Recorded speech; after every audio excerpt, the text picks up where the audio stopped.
بسم اللہ والصلاة والسلام علی رسول اللہ۔ محترم سامعین، آئیے ہم سب جانتے ہیں کہ طلاق کا پس منظر کیا ہے۔ یاد رکھیے کہ بعثت نبوی صلی اللہ علیہ وسلم سے قبل لوگ اپنی بیوی کو 10 طلاق، 4 طلاق، 20 طلاق، سینکڑوں طلاق دیتے تھے، اور یہ ہوتا تھا کہ طلاق دینے کے بعد بھی وہ کسی سے نکاح نہیں کر سکتی تھی، یعنی اسے غلام بنا کر کے رکھتا تھا اور اپنی مرضی کے مطابق کام اس سے کراتا تھا، اس کی کوئی حیثیت نہیں رہ جاتی تھی۔ تو بعثت نبوی کے بعد اس پہ قدغن لگایا گیا، اس پہ پابندی لگائی گئی، اور یہ کہا گیا کہ اگر تم 3 طلاق اگر بیوی کو دے دیتے ہو، تب بیوی عدت گزارنے کے بعد آزاد ہو جائے گی۔ یاد رکھیے، بعثت نبوی صلی اللہ علیہ وسلم سے پہلے آزاد نہیں ہوتی تھی، غلام بن کر کے زندگی گزارتی تھی، لیکن اس محمد صلی اللہ علیہ وسلم کی بعثت کے بعد، یاد رکھیے میں بعثت محمدی کہہ رہا ہوں کہ بعثت محمدی کے بعد اب اگر کوئی شخص 3 طلاق بیوی کو دے دیتا ہے تو اس کی بیوی آزاد ہو جائے گی عدت گزارنے کے بعد، جس سے چاہے وہ نکاح کر سکتی ہے دوسرے مرد سے، جس سے نکاح جائز ہوتا ہے۔ تو یہ اس لیے بعثت نبوی کے بعد نے سے اگر کوئی 100 طلاق بھی دے دے، 1000 طلاق بھی دے دے، پھر بھی 3 ہی طلاق شمار کیا جائے گا۔ اب آئیے کہ طلاق یہ تو اس کو بعثت نبوی میں جاری رکھا گیا، لیکن بعثت نبوی کے بعد کیا طریقہ بتایا گیا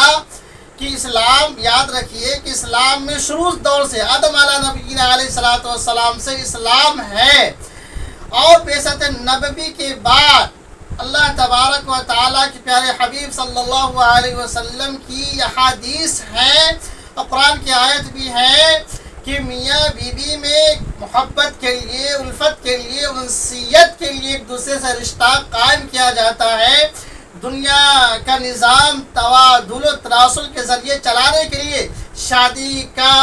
پروگرام اور نکاح منعقد کیا جاتا ہے، نکاح کا پروگرام منعقد کیا جاتا ہے، لیکن پھر بھی اگر شادی کر لیتا ہے کوئی شخص اور ان دونوں میں ہو سکتا ہے کسی وجہ سے ایک دوسرے کے ساتھ رہنا غیر مناسب ہو جائے، تو اسلام یہ کہتا ہے کہ اگر جھگڑے کی نوبت آ جائے، ایک دوسرے کے نہیں رہنے، اس طرح سے کوئی دونوں کے درمیان خرابیاں پیدا ہو جائے، فرمایا کہ اب دونوں آپس میں صلح کرنے کی کوشش کرے۔ اگر وہ دونوں کے اندر یعنی شوہر بیوی کوئی بات نہیں بن پا رہی ہے جس سے زندگی گزاری جائے، معاشرتی زندگی گزاری جائے، ازدواجی زندگی گزاری جائے، تو اب فرمایا کہ بڑے بوڑھے اس مسئلے میں انٹرفیئر کریں، اس کے درمیان صلح پیدا کریں کہ بھائی یہ دونوں آپس میں رہیں۔ اب اگر ان دونوں کے صلح کے باوجود بعد بھی اگر ان دونوں کے درمیان محبت پیدا نہیں ہو رہی ہے اور خیر دونوں میں خیر اسی بھلا جدا ہو جانے ہی میں بہتر ہے، اسلام فرماتا ہے کہ ایسی صورت میں اسے طلاق احسن دیجئے۔ ہمارے طلاق کی بھی 3 قسمیں ہیں، طلاق احسن، طلاق حسن اور طلاق بدعت۔ تو فرمایا کہ سب سے پہلے طلاق احسن دینا ہے، اور طلاق احسن کیا ہے اس کو خوب اچھی طرح سمجھ لیجئے کہ آپ کی طلاق کس صورت میں دینا ہے کہ جب آپ سمجھ لیجئے کہ ہمارے درمیان یعنی ایک شوہر اور بیوی کے درمیان زندگی اب گزر نہیں سکتی ہے، ہمیشہ جھگڑے ہوں، لڑائی ہو، رشتہ داریاں خراب ہوں، آپس کے میل محبت خراب ہوں، اور ہو سکتا ہے کہ اگر طلاق کی نوبت نہیں آئے تو ایک دوسرے کی جان بھی جا سکتی ہے۔ یاد رکھیے جہاں طلاق کی صورتیں نہیں ہیں، آئے دن آپ یہ خبر سنتے ہیں کہ جلا کے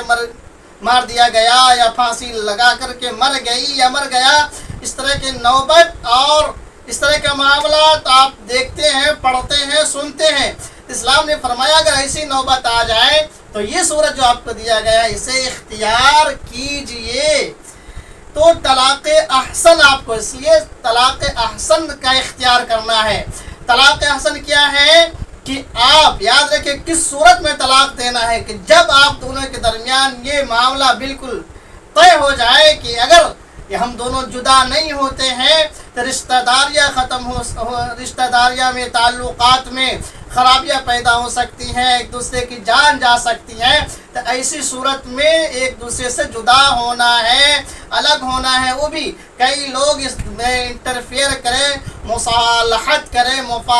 مفاہمت کریں. اب اگر یہ صورت پیدا نہیں ہو رہی ہے کہ دونوں ایک ساتھ زندگی گزارے تو آپ طلاق احسن دیجئے. اور طلاق احسن یہ ہے کہ آپ اپنی بیوی کو حالت طہر میں یعنی پاکی کے حالت میں طلاق دیجئے.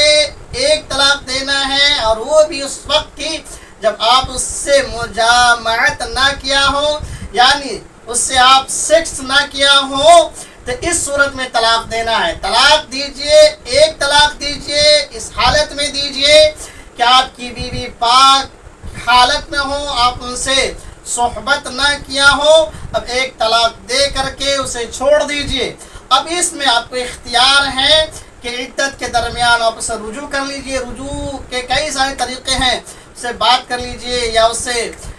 مجامعت کر لیجئے تو رجوع ہو جائے گا. اگر آپ نے عدت کے درمیان اس سے رجوع نہیں کیا اور عدت گزر گئی ہے, پھر بھی اب اگر آپ دونوں کے درمیان یہ محبت پیدا ہو جاتی ہے کہ ہم لوگ ساتھ میں رہیں, تو نکاح تجدید کے ذریعے آپ دونوں پھر سے رہ سکتے ہیں میاں بیوی کی طرح. اس میں کوئی حلالہ اور اس طرح کی کوئی صورت نہیں آتی ہے. تو احسن طلاق جو ہے اس میں آپ کو اختیار دیا جاتا ہے کہ عدت کے درمیان رجوع کر لیجئے.